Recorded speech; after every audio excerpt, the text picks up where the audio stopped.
Hey everyone, this is Ghost Killer. I'd just like to know that I'm not dead. Okay? I haven't been doing reviews for a while. I just came to say that I'm back with a review on American Sniper, the true story about Chris Kyle. Anyway, American Snipers is a true story about Chris Kyle. Well, there are some things in the movie that's different from the perspective of Chris Kyle's point of view in his life before he died. Like the first part of the film, he and his buddy and his Marine buddy were up on the rooftop doing Overwatch with the Macmillan Attack 338, which was Kyle's weapon during his first tour in Iraq.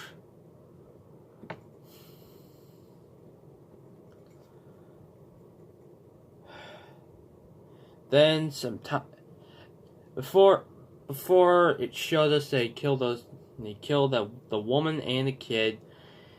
It flashed us back to his life before he became a Navy SEAL, and when he got in after, like, it showed him when he was a kid. It showed a scene where Kyle began to understand his gift of what his father said, that you've got a gift, and one day you're going to be a fine hunter. Which his dad did point out some points about the type of peoples that are out there in the world. The sheeps, the wolves, and the sheepdogs. Which I agree with that. Anyway, so when it showed us Bradley Cooper when Chris Kyle was an adult in 1999, when it showed the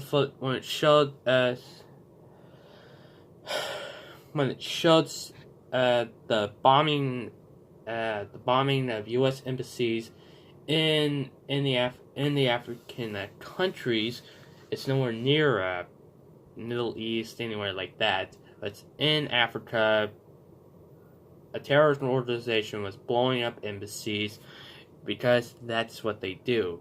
Because there are countries out there that hate us, don't like us, and don't like our way of life because of what we got. Freedom.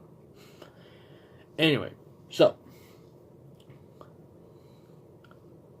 yeah, I would be like him. I would be pissed. So when they were showing the whole Navy SEAL training, I'm gonna say about the special when D was doing the whole saying I'm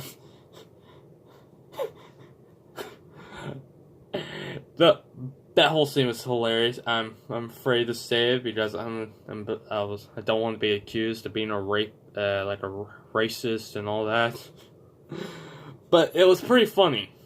But anyway, so when he's going through the whole thing, Kyle and the rest of the SEALs that finally graduated from SEAL training, he met Taya, his wife. He met his wife through a bar, which she said that she never dated a SEAL, which thinks just because your sister was engaged with one, that doesn't mean you know them. Well, Kyle was single. She didn't know that. She didn't know Chris Kyle was single. Which it turns out that when it shows back to the part, something about it was true. That the AQI AQI hired this actually brought in this sniper from Syria, Mustafa.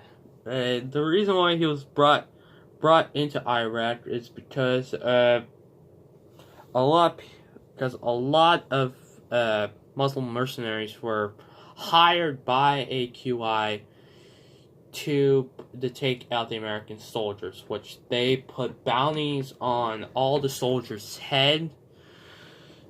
When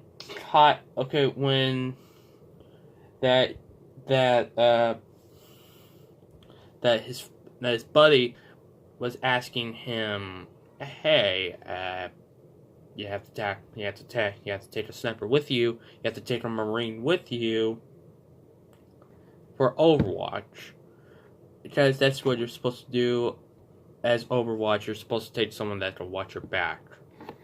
So Kyle hopped out. He hopped out of the truck with his Mark 18,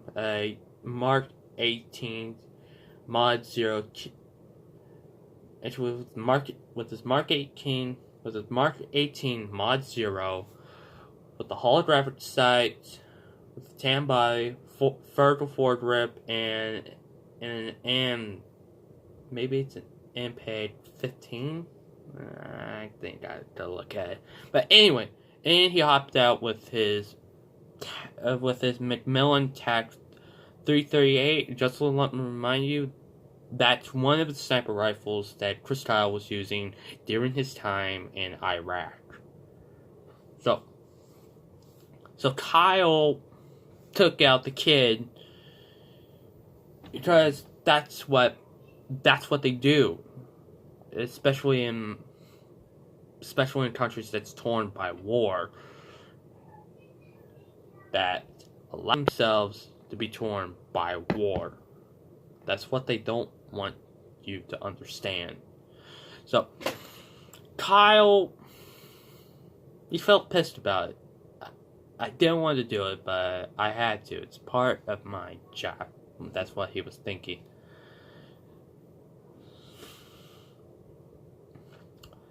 So throughout the film, it was still showing us his tour in Iraq. I was kind of wondering if this was basically a sniper porn, because Chris Kyle was the best sniper that we had. And I felt sorry for his family. Even though I bet his wife's still grieving today about the loss of her husband.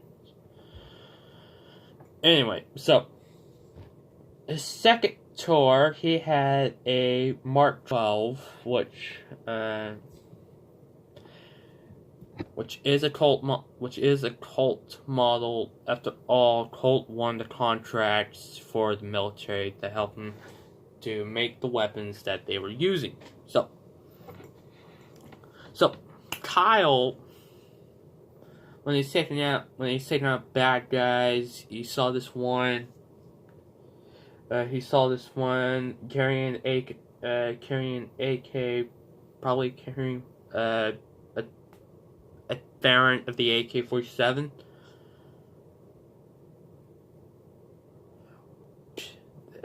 He said, one of the Marines says that his wife was carrying a Quran, which Kyle said he never saw a Quran in his life, which actually brought to the point that that's what they'll do over in Iraq, Afghanistan, especially with terrorists out there, with bounties on the Americans' head. They would lie to the U.S.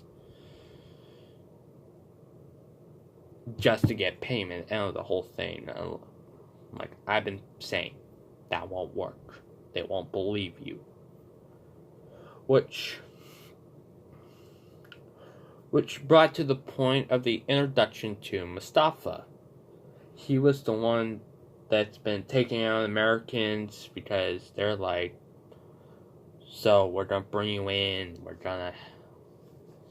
which made sniper rifle choice. I forgot what it was probably a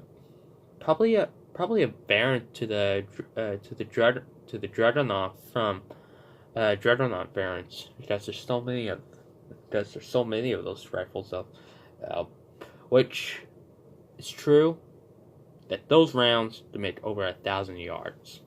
Over 1,000 yards. How he's been picking off Americans throughout his career. He would film his kills and sell it on the street.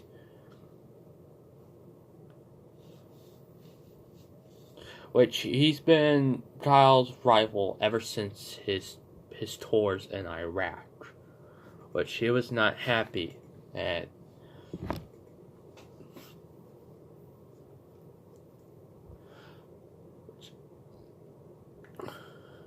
Yeah, that's what their group was. They were called the Punishers, going out, punishing the bad guys, kill them, or either bring them in. So Mustafa hit Biggles, and the AQI has been tipped off by someone military. That's what they think. Military age men, Muslim men, think it's perfect to tip them off for the Americans. Which, I know what people are gonna say. We shouldn't be in that war, but hey, they left us no choice.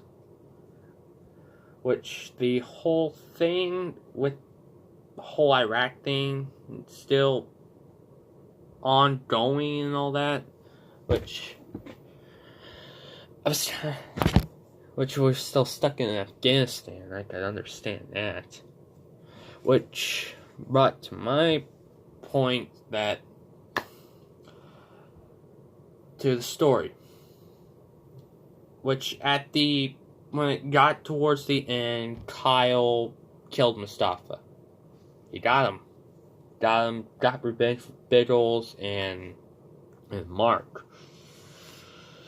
Which, in actuality, one of the cast members was actually a former Navy SEAL. He decided to help out with the movie, because after all, he actually wanted to show respect to Kyle's. The respect from he actually showed respect to Kyle, because that's what they called him. They called him the Legend. Also, AQI had a huge bounty on Chris Kyle's head back when he was alive, with over $180,000. Which I'm not thinking who would spend that much. Who would actually get that much money? Which it turns out AQI, Al Qaeda. They would have that much money. Sorry if I'm stepping away from the camera, because I got a huge glare doing this. But anyway, so let's talk about performances.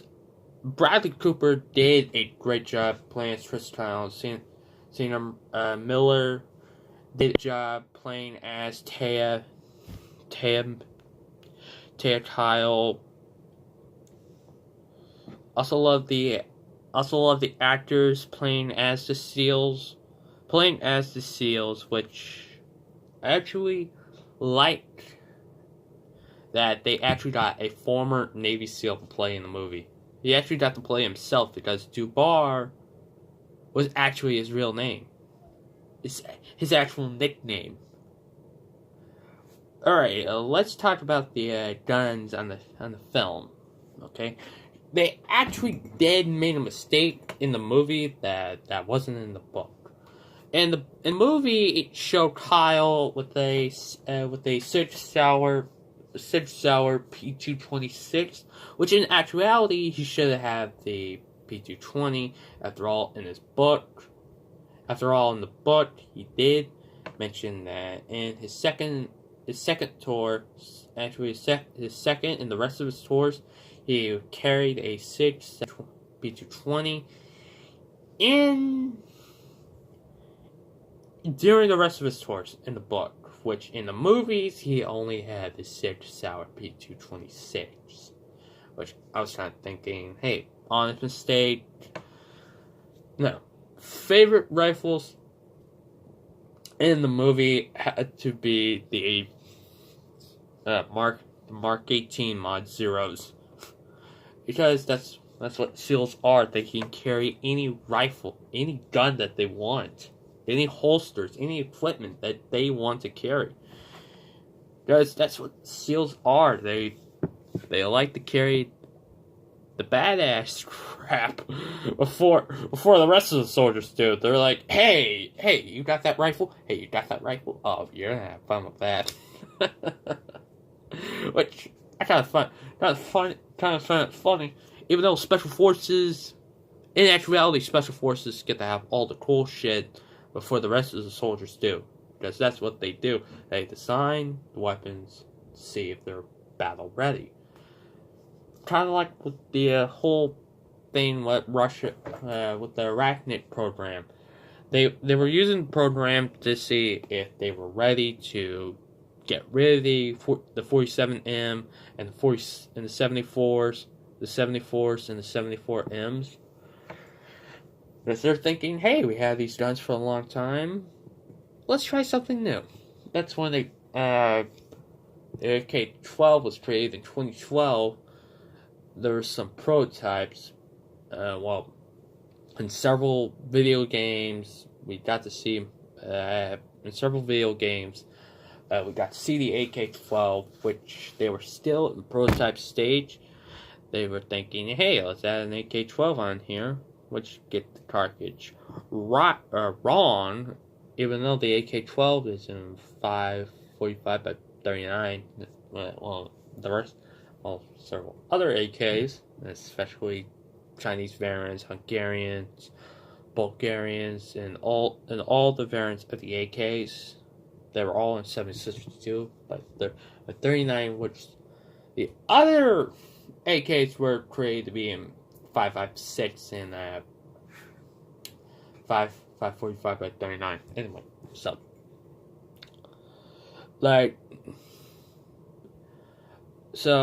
Clint Eastwood did a great job on this film. That's all I'm gonna say. He did a great job. American Sniper is one of the best. It's one of the best war stories that was ever told from a perspective of a dead guy that died in 2013. Which, still, my condolences to his family. Which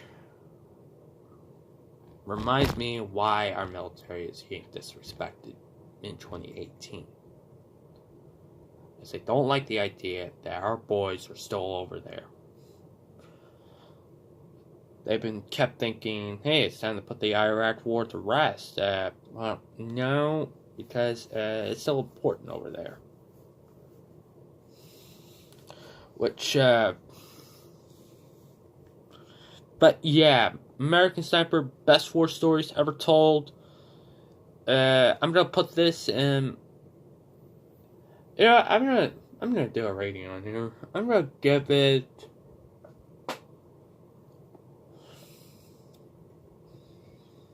Just give me a moment about the rating.